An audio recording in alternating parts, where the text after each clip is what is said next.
بسم اللہ الرحمن الرحیم۔ السلام علیکم اسٹوڈینٹس، ہوپ سو آپ سب لوگ خیریت سے ہوں گے۔ لیکچر نمبر 26 ہے سوشیولوجی پارٹ سیکنڈ، اور آج کے اس لیکچر میں ہم لوگوں نے صوبہ بلوچستان کی ذیلی ثقافت کے بارے میں پڑھنا ہے۔ جتنی بھی ابھی ہم ذیلی ثقافتیں جن صوبوں کی پڑھ چکے ہیں، ہوپ سو آپ لوگوں کو وہ کلیئر ہوں گی، ان میں کوئی مسئلہ نہیں ہوگا۔ تو دیکھتے ہیں کہ آج کے صوبہ جو ہم پڑھنے جا رہے ہیں اس میں ذیلی ثقافتیں کون کون سی ہیں، کس کس طرح کے رسم و رواج ہیں، یہ ساری چیزیں دیکھتے ہیں۔ پاکستان میں صوبہ بلوچستان میں بلوچوں کی زبردست اکثریت ہے۔ سندھ میں کل آبادی کا تقریباً 1/4 حصہ اور پنجاب میں تقریباً 1/5 حصہ بلوچ موجود ہیں۔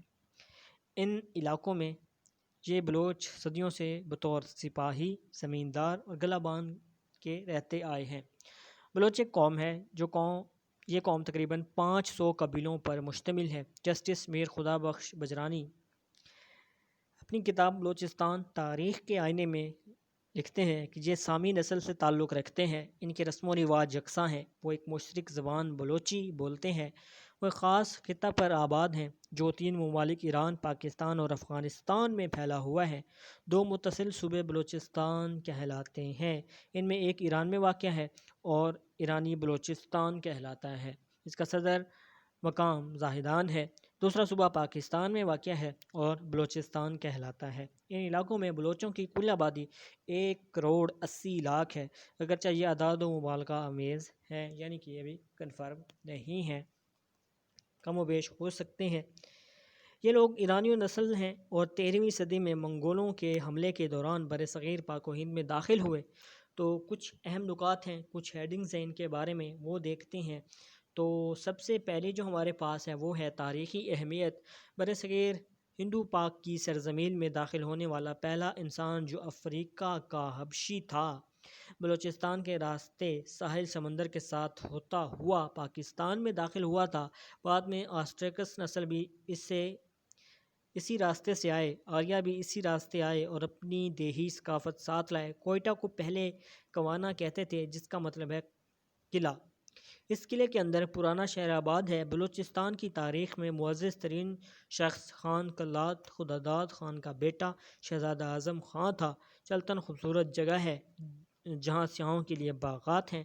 بلوچستان اپنے قبائل کی وجہ سے مشہور ہے، یہ قبائل اپنی دلیری اور فراخ دلی کی وجہ سے مشہور ہیں، ان میں مری قبیلہ خاص طور پر مشہور ہے۔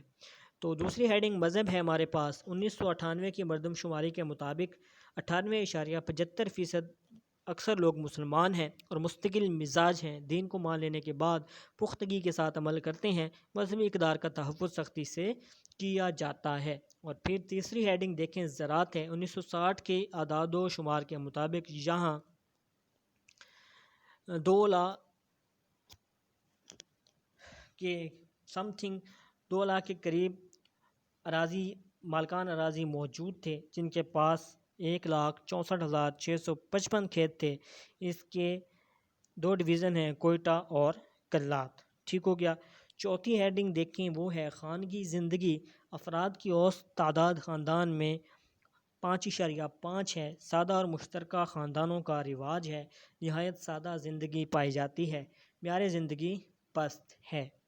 اس کے بعد 5ویں ہیڈنگ ہے زبان۔ بلوچستان میں اردو بولنے والے 1.37%، پنجابی بولنے والے 2.24%، پشتو بولنے والے 25.7%، سندھی زبان 8.29%، بلوچی 36.31%، بروہی 20.68% اور سرائکی 3.8% ہے۔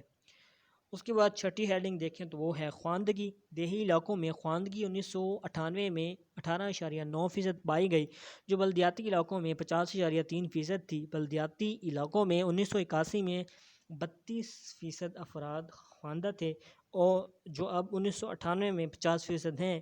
اس طرح ان علاقوں میں 18% خواندگی میں اضافہ ہوا۔ مجموعی طور پر 26.6% افراد خواندہ ہیں، جن میں خواتین کا تناسب 15% ہے۔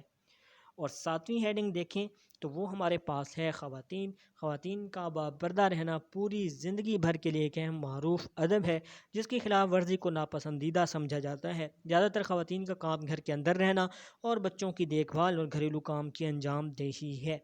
دیہی بلوچستان میں خواتین کو باپردہ کر کے باہر لایا جاتا ہے۔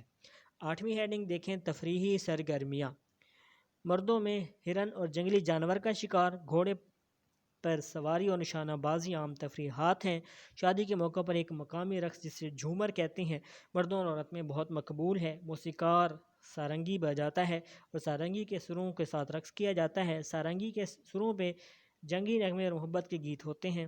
ڈھول بجانا اور اس کی آواز پر رقص کرنا بلوچوں میں مروج نہیں ہے۔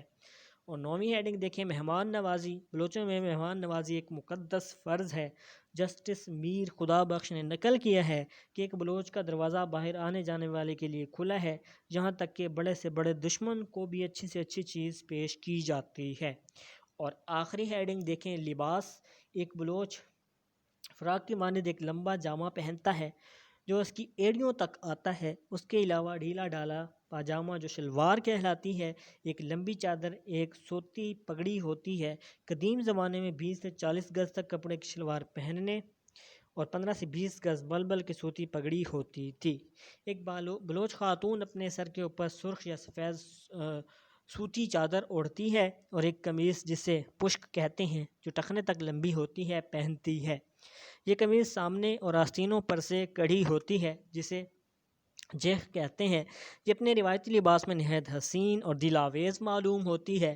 چاندی کی بھاری چوڑیاں، سونے کی ناک کی نتھ، کانوں کی سونے یا چاندی کی 6 بالیاں زیورات میں شامل ہیں۔ مزید خوبصورتی پیدا کرنے کے لیے اس کڑھائی میں شیشے بھی لگائے جاتے ہیں۔ ایک جوان بلوچ کے لیے ایک شلوار چاندی یا پیتل سے منڈی ہوئی ایک ڈھال، ایک دیسی بندوق رکھنا لازمی ہے، لیکن دیسی بندوق کی جگہ اب غیر ملکی رائفل مقبول ہے۔ ٹھیک ہو گیا۔ یہاں تک ہم نے جتنی بھی ہیڈنگز پڑھی ہیں، آخری ہیڈنگ ہمارے پاس لباس کی تھی۔ تو آج ہم نے صوبہ بلوچستان کی ذیلی ثقافت کے بارے میں پڑھا، مذہب کے بارے میں وہاں کے پڑھا، لباس کے بارے میں، خوراک کے بارے میں، خواندگی کے بارے میں۔ ٹھیک ہو گیا۔ اور لباس کے بارے میں ہم نے پڑھا تو مہمان نواز ہوتے ہیں، تفریحی سرگرمیاں ان کی دیکھیں۔ تو یہ جتنی بھی چیزیں پڑھی ہیں یہ عام سی باتیں ہیں، سمجھنے کی باتیں ہیں، یاد رکھنے کی باتیں ہیں۔ تو آپ لوگ اس کو ریڈ آؤٹ کریں گے تو آپ لوگوں کو یہ چیزیں یاد رہ جائیں گی۔ اگر پھر بھی اس میں کوئی مسئلہ ہوتا ہے تو ضرور ڈسکس کیجئے گا۔ تو انشاءاللہ نیکسٹ لیکچر میں ملاقات ہوگی ایک نئے ٹاپک کے ساتھ۔ اپنا خیال رکھیے گا۔ اللہ حافظ۔